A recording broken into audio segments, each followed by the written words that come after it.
आज हमारे साथ एक बहुत ही खास स्टूडेंट जुड़े हुए हैं। उनका सीयूटी में काफ़ी अच्छा स्कोर आया। सीयूटी 2025 के अंदर उन्होंने बहुत ही बेहतरीन परफॉर्मेंस दी है।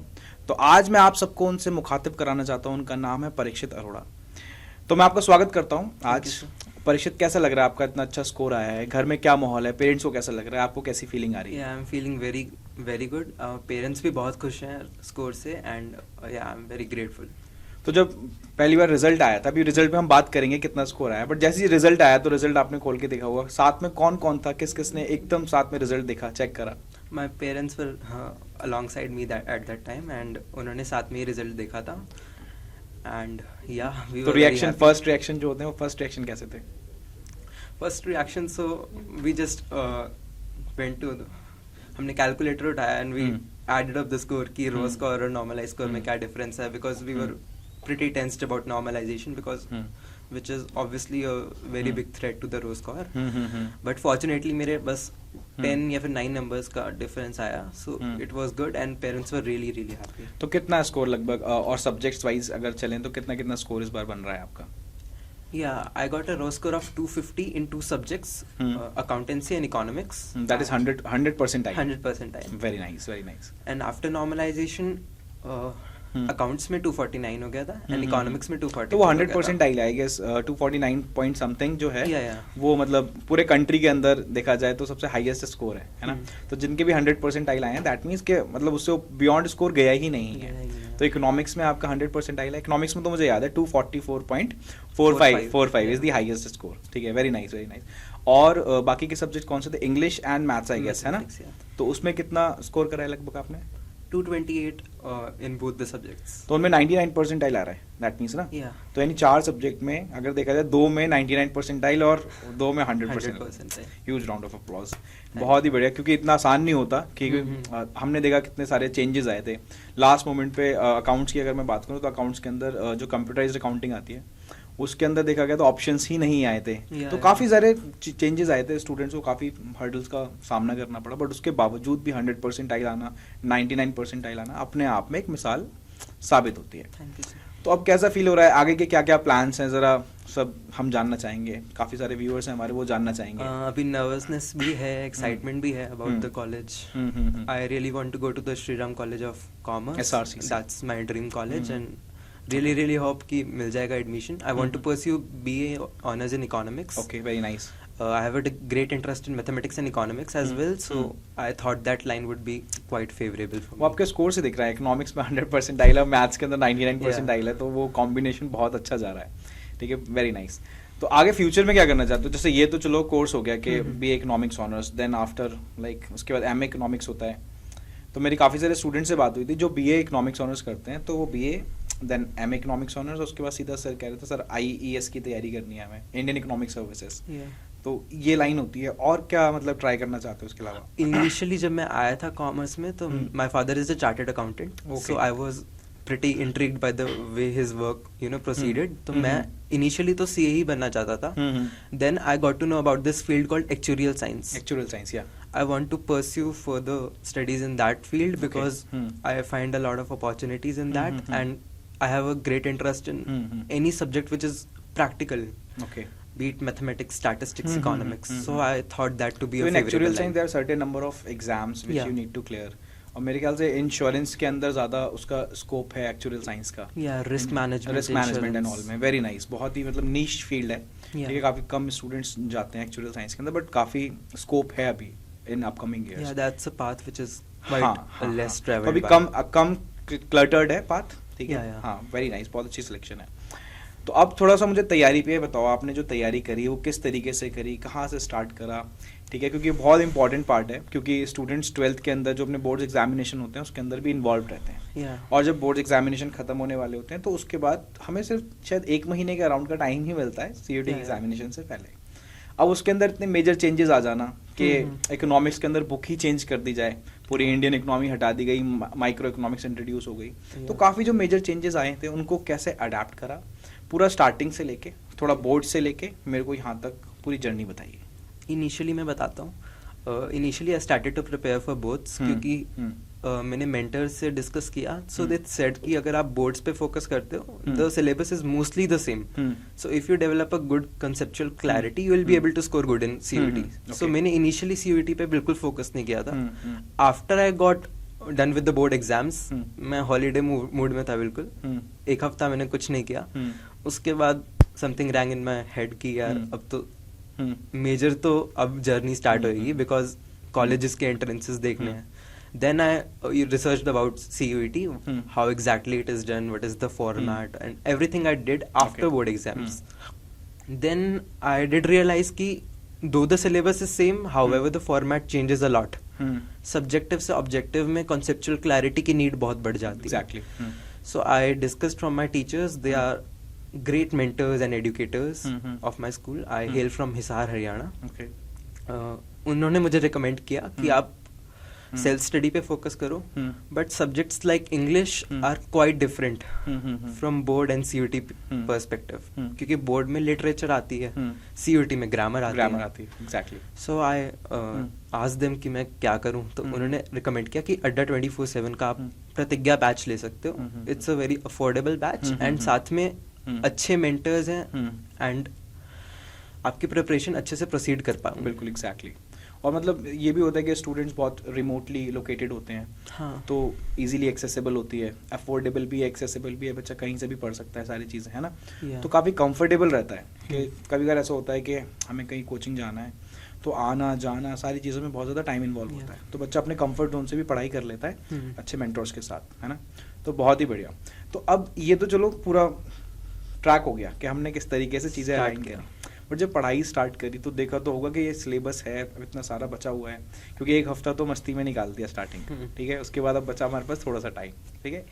अब कितना टाइम आप मान लो, मैक्स टू मैक्स 4 हफ्ते ही मान लो आप, है ना. तो फिर कैसे कोप अप करा, क्योंकि इतना सारी चीज़ें चेंज हो जाना, ठीक है, आसान बात नहीं होती कि 1 महीने के अंदर कि हम यहाँ पे स्टैंड कर रहे हैं कि 2 सब्जेक्ट में हमारे 100% आइल हैं और 2 में 99% आइल हैं. क्योंकि इस बार देखा गया है कि बहुत ही कम स्कोर गया है स्टूडेंट्स का. इकोनॉमिक्स में अगर मैं पूरे कंट्री के अंदर ही देखूं तो आपका ही जो हाईएस्ट स्कोर बन रहा है 244, किसी का मतलब परफेक्ट 250 आया ही नहीं है. तो मतलब लेवल तो बढ़ा है कहीं ना कहीं एग्जाम्स का. मैथ्स के अंदर भी काफ़ी लेवल इस बार एग्जाम्स का बढ़ा है. तो वो कैसे कोप अप करा आपने सिर्फ 4 वीक्स के अंदर? मैं सब्जेक्ट वाइज बताता हूँ. एग्जैक्टली. इंग्लिश के लिए तो I had the Pratigya batch, I followed that batch. मैंने DPPs की. बिल्कुल. मैंने रुबेका मैम से डाउट लिए. She was a great teacher, she is a great teacher of course, and उन्होंने बहुत हेल्प की through the journey. And English was something I was able to do through this batch only. Vocabulary पे मैंने separately काम किया, because that's something which is immense. आप उसको cover नहीं कर सकते, लिमिट ही नहीं है उसकी कोई. सो इंग्लिश को मैंने ये फोकस किया. Economics, I was initially intrigued by economics actually, because syllabus hindsight में बहुत वास्ट लगता है, क्योंकि हमने मैक्रो इकोनॉमिक्स 12th में पढ़ी होती है. 11th का हम भूल चुके होते हैं एक साल में. तो माइक्रो पढ़नी थी, plus there were certain topics which were deleted जो 11th 12th में नहीं पढ़ाए जाते. एग्जैक्टली. सो इकोनॉमिक्स का मैंने इनिशियली स्टार्टिंग से स्टार्ट किया. मैक्रो इकोनॉमिक्स के लिए मैं कॉन्फिडेंट था because I had prepared for boards. Micro के लिए मैंने लेक्चर्स देखे and I did the preparation. मेरे को निचोड़ सीरीज बहुत आपकी हेल्प करी, I would say that, because मेरे को कहीं नहीं मिला वो जो डिलीटेड पोर्शन है ऑन यूट्यूब स्पेसिफिकली, किसी ने नहीं दिया था. So I found that notes from there and that really help through the journey. Mathematics के लिए मैं कहूँगा कि I had great interest in that subject and I, तो उसके लिए मैं ज़्यादा टेंस्ड नहीं था और ना मैंने ज़्यादा उसके लिए प्रिपेयर किया. I did a lot of मॉक्स in maths, 20 to 25 मॉक्स I did. That helped me develop confidence from time to time and maths हो गया. Accountancy भी, यानी सिस्टमैटिक अप्रोच दिख रही है मेरे को आपकी. Yeah, I was pretty clear कि कैसे प्रोसीड करना है. पैनिक क्रिएट नहीं हुआ, सिस्टमैटिक अप्रोच आपने, मेरे को लग रहा है कि पूरा टाइम टेबल बनाया होगा कि कितना कितना सब चीज़ों पे अलॉट करना है टाइम, उसके अकॉर्डिंग सारी चीज़ें बैलेंस करी. अकाउंटेंसी भी कह रहा, अकाउंट्स ऑल्सो, मतलब मैंने NCERT पढ़ी अकाउंट्स की, बिकॉज उसमें theory NCERT is the Bible, ठीक है, Yeah, सारे NCERT subject. is the Bible तो for वही स्टूडेंट्स को हम CUT तो exams. रिकमेंड करना चाहेंगे कि मतलब जो एनसीईआरटी है वो बाइबल ही है। एनसीईआरटी को तो आपको फॉलो करना है। कभी अगर ऐसा होता है एनसीईआरटी की सीधी जो लाइंस होती हैं वो वहाँ पे स्टेटमेंट के तौर पे आ जाती हैं, Yeah. एग्जैक्ट बिल्कुल सेम कोटेशंस वहाँ पे डाल देते हैं, चाहे वो ऑप्शंस हो चाहे वो आपके Yeah, that stands for every subject. Every I feel. Subject exactly. हाँ. तो वो तो बाइबल है, उनको तो अवॉइड कर ही नहीं सकते। इकोनॉमिक्स एंड अकाउंटेंसी स्पेशली आपको एनसीईआरटी पढ़नी चाहिए, हाँ। क्योंकि इकोनॉमिक्स में भी ऐसा बहुत सेक्शंस थे जो आपको मतलब बुक्स पे नहीं मिलेंगे, गाइड बुक्स में नहीं मिलेंगे, वो एनसीईआरटी, वो आप एनसीईआरटी से ही नहीं कर मिलेंगे, सकते हो। बिल्कुल, same with exactly. Accountancy, because board exams में हम थियोरेटिकल सेक्शन को ज्यादा फोकस नहीं करते, हम प्रैक्टिकल क्वेश्चन सॉल्व करने पे ज्यादा फोकस करते हैं। सो अकाउंट्स में मैंने एनसीईआरटी पढ़ी थी and I solved mocks, so that's how I proceeded with the preparations. Very nice, very nice.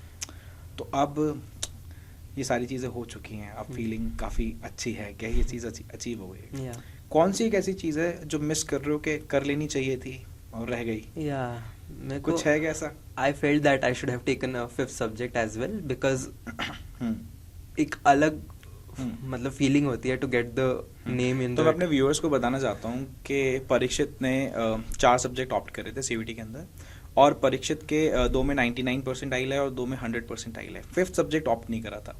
5th subject business studies हो सकता था, अगर 5th सब्जेक्ट होता तो मेरे को लगता है 100% आई ही आता, और फिर ऑल इंडिया रैंक आने के पूरे चांसेस थे। तो क्योंकि इस बार ऑल इंडिया रैंक 5 सब्जेक्ट में दी गई है, तो वही बस परीक्षित को थोड़ा सा लग रहा है।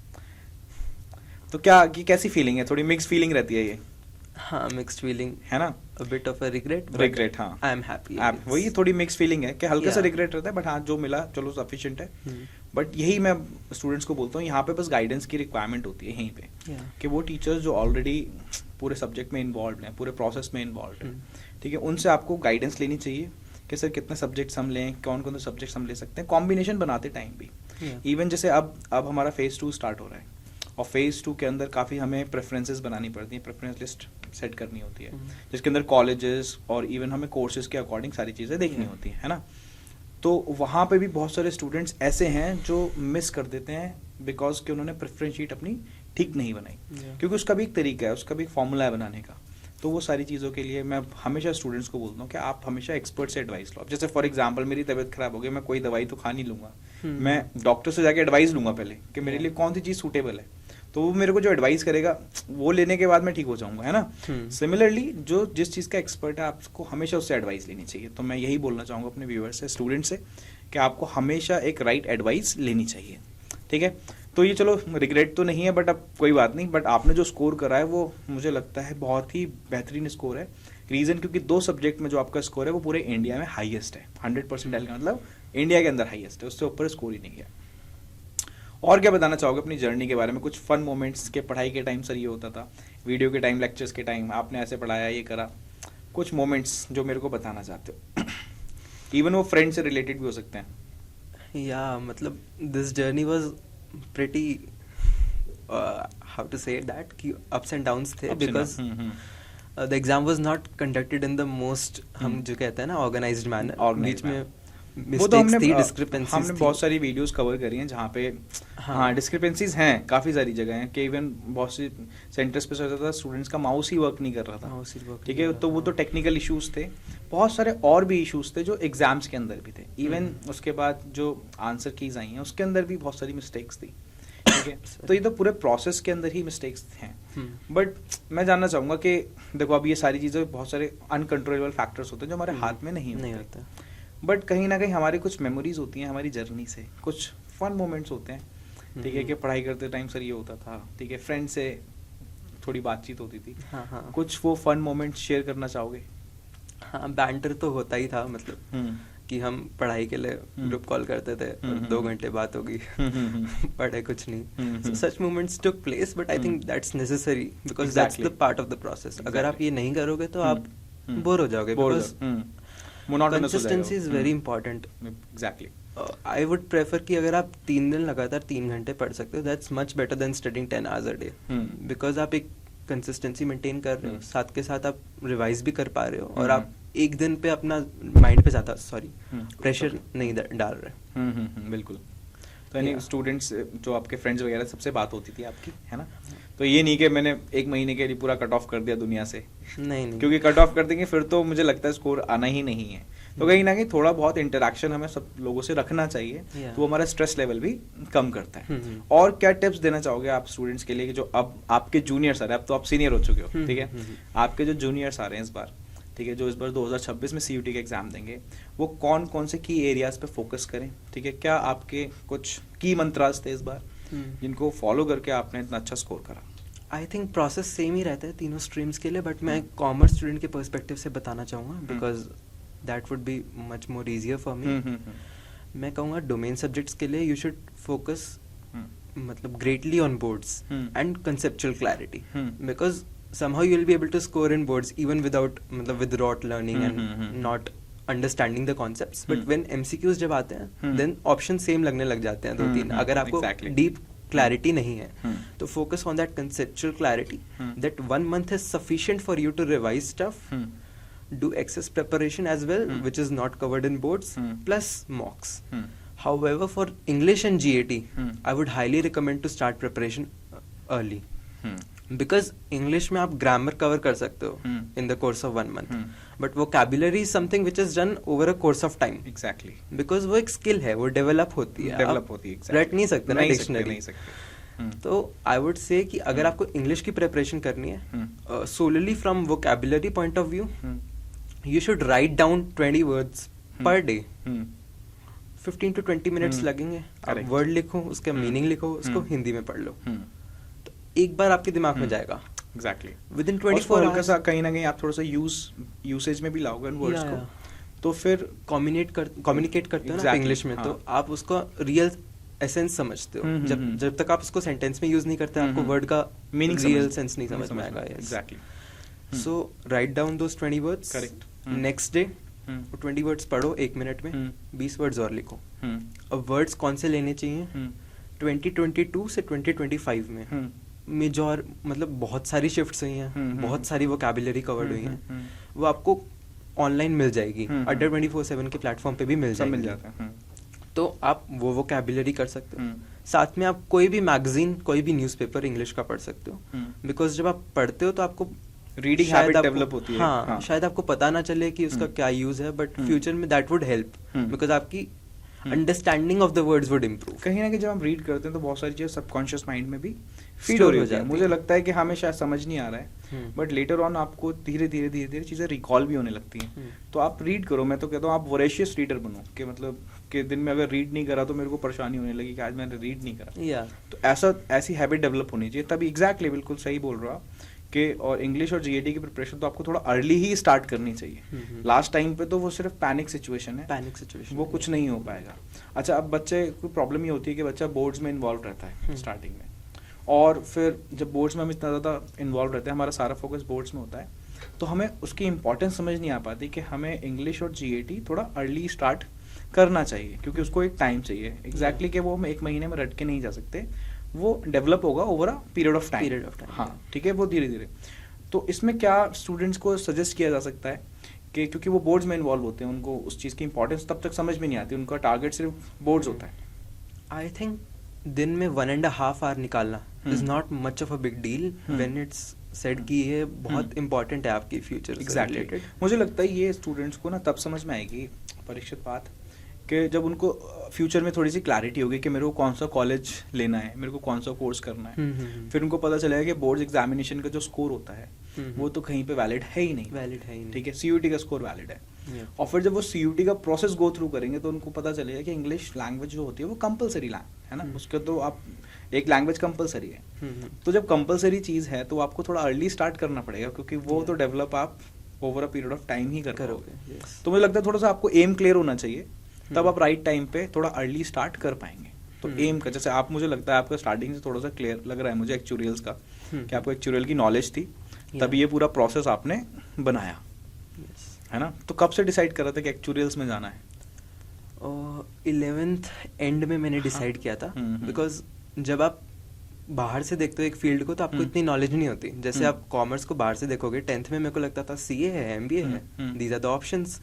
But when you tend to enter the field आपको और भी बहुत सारे रूट्स देखने को मिलते हैं. Exactly. फिर आप स्टडी करते हो, एनालाइज करते हो and then you find something which is favourable to you. And that would happen in college as well. आप कॉलेज में भी और नए एवेन्यूज डिस्कवर करोगे, आप और सीखोगे. Exactly. That's something you will develop through the process. अब like I am also from SRCC, ठीक है, बैच 14 का मैं पास आउट हूँ, ठीक है, BCom honours, and you are aspiring to go to SRCC. तो बहुत अच्छा कॉलेज है, वेरी नाइस, ठीक है, मल्टीपल सोसाइटीज़ आर देयर, ठीक है, आप उसमें जाओ, पार्टिसिपेट करो, बहुत बहुत अच्छी ग्रूमिंग होगी आपकी. और काफ़ी सारी चीज़ें जो लर्निंग फेज़ आप बोल रहे हो वो आपके 3 साल का लर्निंग फेज़ है. उसको बहुत सारे लोग वेस्ट कर देते हैं, बहुत सारे लोग उसको यूटिलाइज करके बहुत आगे तक चले जाते हैं. तो उसका यूटिलाइजेशन इज़ वेरी इंपॉर्टेंट. ये मेरा सजेशन होगा आपके लिए, ठीक है. I hope you'll get the right college, ठीक है.